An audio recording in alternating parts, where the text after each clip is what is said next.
So student centricity and the focus on effective learning are key talking points as to the why of the digital transition. What excites each of you in your roles from what you see about the potential for the refocus on the student and effective instruction these days? Who would like to start? You just want to go down the road? We can do that. Okay. I'm intimidated to go after Zach, so I'll go first. Okay. I'm Michelle Bourgeois. I was Director of Learning Technology and just moved into the role of CTO this year. So one thing I'm excited about, when we think about that shift, that some of the data and analytics and some of the exciting pieces that we're starting to see are coming in, I'm interested and excited about the ability to give students ownership of that data. When you pay attention to products, as you see all of the dashboards and the data that teachers can get, ask the question, what do my students see about their learning? So as I think about the future, that to me is something that I'm excited and really interested to see moving forward.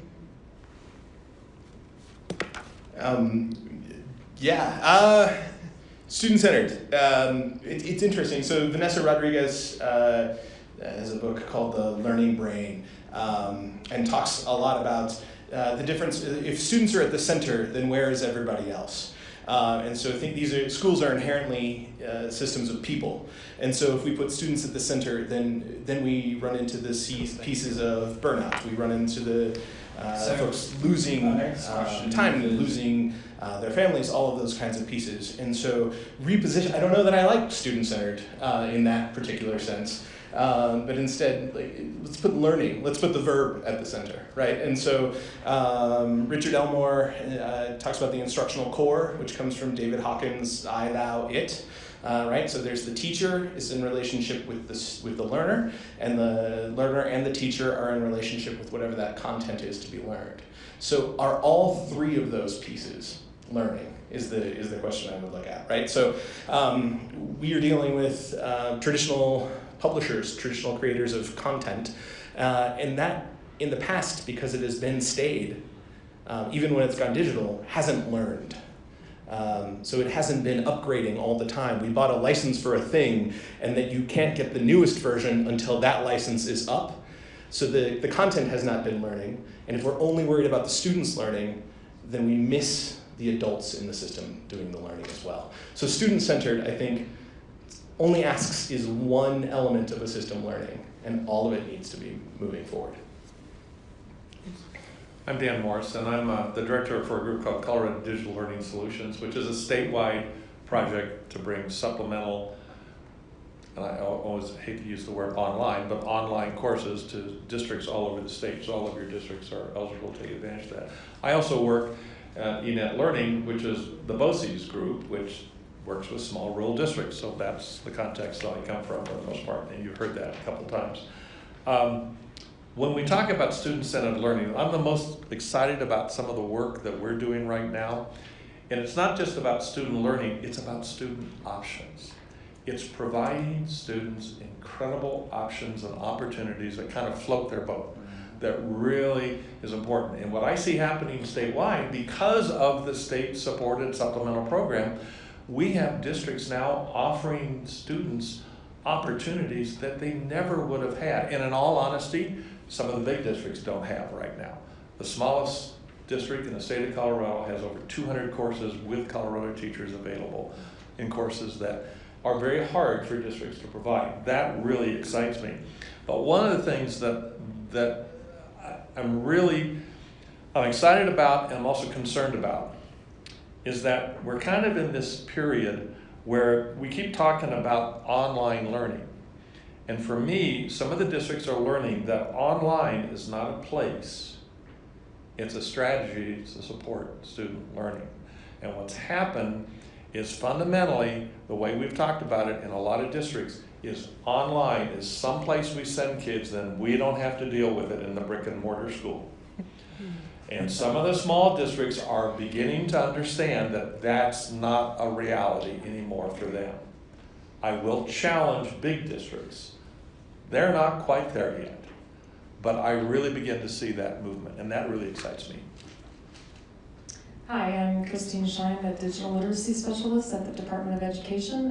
Been there 3 years, but prior to that, working in districts, D11 here is represented. I was there for a while, and also Academy District 20 down in the Springs as an ed tech coordinator, and also working with district librarians. I'm excited about student-centered learning. I believe what it's forcing us to do, I hate to use the word force, but it's causing us to take a look at our informal formative assessments. And I mean that in a very informal manner, meaning if Dan was the student, I'm now focused in on what he's learned, and I'm going to be having that constant conversation, so to speak, with that student and understanding exactly kind of where they're at. And I can then adjust my instruction to fit the needs of the student. And so that constant conversation, I'm hoping the student-centered focused idea in a classroom will allow us to have those conversations with that student, understand where they're at, so I can, keep changing my instruction. I think that the probably thing that will prevent us in doing that is time. And time is always our issue when it comes to assessing. But it's so important to keep that focus on where that student's at, meet them where they're at, and push them a little further and bring them along to assist them in their learning journey. What is the most important work you or your institution is doing now? Or if there's, there may be more than one thing, but what do you see as the most important, project? Is it policy? Is it pedagogy? Is it professional development? What is it? For St. Vrain, I'd say one of the things that I'm most interested in as we continue to grow and evolve is systemizing the support for innovation. And when I say innovation, I don't mean novelty. I don't mean something new. I mean things that really propel our vision forward. And that systemic support is really around making sure we're all connected and having very deep conversations around shared values. For those of you who are in different districts, my question to you is, how many of you can name your CTO or your tech leader and your curriculum leader, and how many of you have had a conversation, or how many of those folks have had conversations in the last week? If your system is going to move forward, you have to make sure that you are in lockstep together around that shared vision. That is the only way that a system can move, and that's what I think is the most important work that we do every day. I'm going to say a piece that Michelle won't say, is that everybody at the top level of our technology services department was a classroom teacher.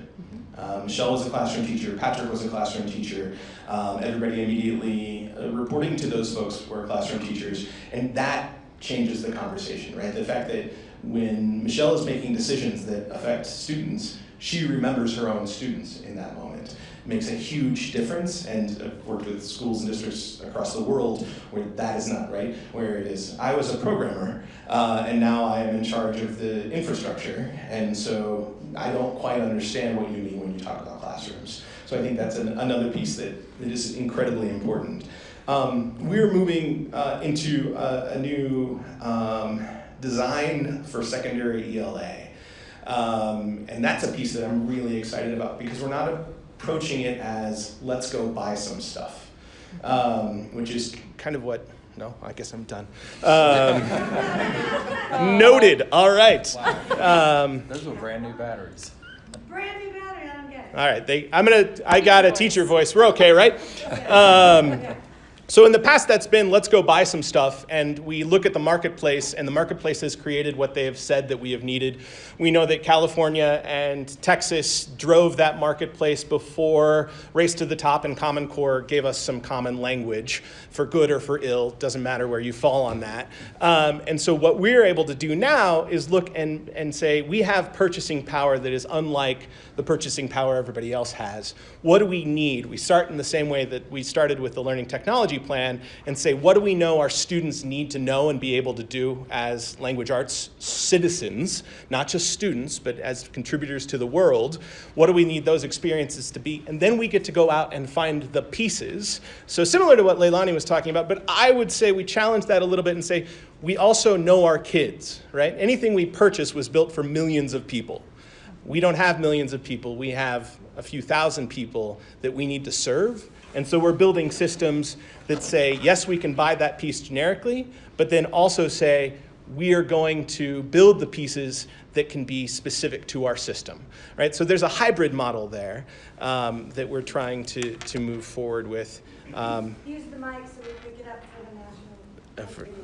For the So video. smart, you missed it. Yeah, now no one will know. It's okay. I wasn't saying anything. But we've also asked, when we're looking and reaching out to folks, I'm excited that we're asking 2 key questions, and most people aren't yet capable of answering them. What is the pedagogical framework on which your product is built? What is the belief about how learning works? And then what is the quality of the research that you have that shows us that it is helping kids learn? Because up to this point, it has been number of hours. I get a lot of usage reports. This is how much kids have been, like, Fidelity. it is a Carnegie unit, but it's digital. And we can't settle for that anymore. That's like if you went to the doctor and the doctor said, do you feel better? And you say, no, but I have been dosing as much as you told me to. And that's not adequate for the citizenship that we need. We told you all the things, but again, did you learn it? And so I'm excited about being able to play in that model, and I'm not going to go Christensen. I'm not going to disrupt anything, but to ask better, what can we do in service of our community? And to say that I think one of the things I'm proud of is that we're willing to have the hard conversations that move that forward. We're not willing just to say, oh, that looks really pretty. Right. I shall take 7 of them, please. We ask the hard questions, and I think that more of us need to do that with every partner that we bring into our schools. Our kids deserve it. I'm really respectful. Jenny, 2 years ago when we were looking at social studies curriculum, we brought in some vendors who wanted to give us their PowerPoint presentation, dog and pony show, of how wonderful their product was. We said, no, stop. You sit with 2 of our teachers and design a lesson. We're going to sit on our devices, and you're going to show us what it feels like to really be a teacher with your stuff. And that threw some of them off, because it's harder to be authentic when we're asking those hard questions. And that's what our kids and our teachers and our systems deserve. It got small. Much smaller. I think I'm the most proud of the work that we're doing right now. Partly it's related to the teacher shortage, so I just bear with me on this for a moment, because what we're doing right now is in an environment where there's a severe lack of of teachers in all kinds of areas. Kale, we talked about, you don't have a German teacher and all of this. I mean, everyone's facing this no matter the size. What I'm really excited about is that we're working with districts right now who are fundamentally addressing that by partnering in a co-teaching model, an online teacher with a brick and mortar teacher, to expand the opportunity of kids. Now, that is obviously huge in a small rural district where they have 1 math teacher and 8 preps. And I was making the comment at the table, is that a lot of Vrain Valley people here, right? Most of the districts I work in, all the districts do the same thing you do, only it's 1 person doing all the work that you're doing, is the reality. So we're excited about that, and what we're working at is beginning to find ways to leverage the teachers we have and bring them to where the students are virtually. And that's a tough thing, because it's a different way for districts to operate. Again, it comes back in, we all have our teachers and so forth. We are now bringing Chinese, Latin, and German teachers to the smallest school districts in the state of Colorado, and those teachers are teaching in your district. So I'm excited about that, because I think it opens up opportunities in ways that we never thought about. Well, not being in a district, I'm so used to hearing this echo back of the microphone. You have to speak up so- for them. Yeah. Speak Can you down hear for me? this. All the way in the back. All right. I'm going to talk more about some, I would say, important work or viewpoint that I have in doing my work in this past year and moving forward, is always asking people who are inquiring of me about applications, what kind of apps, should we go one-to-one iPad, should we be Chromebook, should we do, I don't know, Google, should we go, I'm like, what's your why? They haven't figured out their why. They don't have a vision, and they don't understand that without the why, they can't go one-to-one. They can't go out and buy Chromebooks across their district or within their school. If they don't understand where they're going and they don't have a vision, and they haven't created and even asked that question about why am I doing this and what is the purpose of this and what is my outcome, then they can't make any of those decisions. Or they can't, I shouldn't say, accurately make that decision. They haven't gotten any planning. I just always suggest to think about it as a funnel and put all of those questions in and those ideas that you have. And if it doesn't funnel through and hit to your why, then it's got to be taken out. You can't be doing it until you have met that exact vision point and you know your why. I had someone ask me the other day about, I should go out and buy Spheros, and I'm going to do this makerspace, but then I'm trying to figure out how am I going to put this in my school, and I'm like, well, what is your why? Why do you want a makerspace? What's the purpose in it? And it's not just about kids are being engaged, and it's a fun thing to do robotics. What is your why? And how does it relate back to the standards and the instruction? And I think what's happening with this, and what hopefully will happen with this, is that people, educators, district leaders are going to go back to creating some really strong instructional design points so that they understand their why. So. One quick question, we'll just pass that back down as it comes this way. Yep. And just want a real quick answer. What's out there on the technology horizon that you're excited about? Who was talking earlier about AR, VR, artificial intelligence? Who are those people? Okay, those are me people. So 6 years ago, maybe 7 years ago in my district, I did a day-long workshop on, new things that are coming up in education. And I had educators looking at me like I was crazy. I got reviews on that saying I was nuts, that I was so far out there so I'm doing happy dances every day when I see that in the news or I see it come through with a new AR application or an AI application. My next big thing, I was just talking to a few people about it today, is how is blockchain going to impact education here? So, yay! I get excited about that because I think that is going to revolutionize the way we educate. And I'm not saying it's the end all, but it's going to help. And I would agree. I think that's great.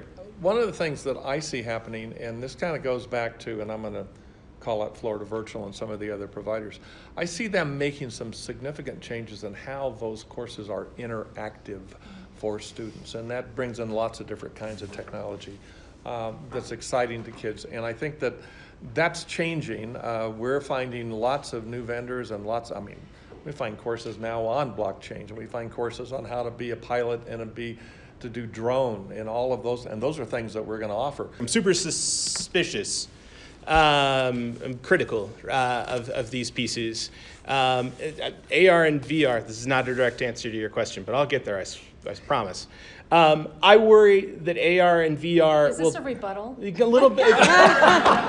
This might be a panel conversation. We might have actually this isn't just panel keynotes. This is, I worry that AR and VR are compounding inequities that are in the system, right? So you see a set of AR goggles, you put those on, and look, you can tour the woods, right? We have a lot of kids, we live in the Front Range who have never been up into the mountains. And we say, here's a set of AR goggles, you can put them on and experience what it's like to be in the mountains, while some of their better resourced, more socioeconomically advanced peers get to go to the mountains. And those are not the same things. I've been to the mountains and I've been in VR mountains, and those are not the same things. So I'm a little worried I'm worried about that, and I'm worried that it's about consumption more than it is about productivity and creation.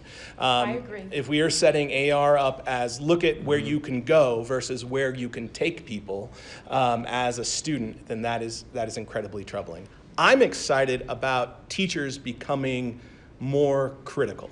I don't think it's a product or a technological advancement that I'm excited about. It's that they have gotten to a point where their crap detectors are much more sensitive than they used to be. And so that they are able to say, wait, no, I'm not just going to let you bring that into my room. Or, yeah, that's great, but it seems like it might be a waste of time. Or at the end of the day, my kids didn't seem more excited. I worry, I'm going to make a plea, if you are selling something, please stop saying engagement. That doesn't mean anything. Me nodding is also just a polite thing for me to do in conversation. And I worry that when we say that kids are engaged, that we're not able to answer the question of what do you mean when you say that. So I'm excited about teachers increasing their filters for what's crap. Very good. Wait, do I get a counterpoint? No. You have 30 seconds.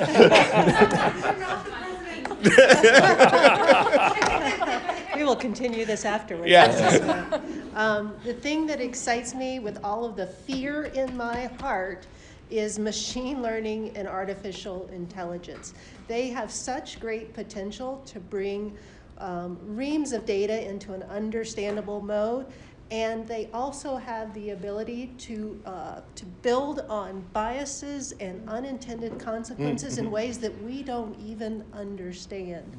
And they're built with those. Yes, Right? sometimes they are. Like Yes. who are your coders? Are they all men? Then you are building differently. Are they all white? Then you are building differently. And if your students are not all white men, then you've built a system that is divested from being culturally responsive It's the to way their that needs. medical research was Yes. done for decades Exactly. and decades. Those of us who are females can appreciate the fact that many drugs were built on a physiology that is not uniquely ours. And so while I say I'm excited because I do think there's so much data that we talk about all the time that could be a part of learning and understanding, that data requires those tools, but they require people who know what's behind those tools, who know how those tools were built and what biases were built into those tools, and how we have to take that into account every time we use those tools and that data. Awesome. Can I just add Yeah. one thing? Yep. I have to do a shout out, and I'm really excited about it. It's not technology, but I'm excited about a partnership. And Kale, I want to call out the partnership with you and your Innovation Center and 2 of your students and 1 of your teachers. And we have built in partnership a robotics course that's going to go statewide, taught by St. Vrain Valley teacher, who is the teacher of record, but really taught by 2 high school seniors who are delivering the content. And I just want to call that out because that to me is really innovative, and that breaks down the barriers between districts. It builds on the partnership, and it really brings opportunities and choices to students across the state. So I know that's not technology, but it really It's in there. It's It in is, there. yeah. It is. It's in there. So, well, for the sake of time, let's give our panelists a thank you for coming up and sharing their views. We appreciate it very much. Thank you very much.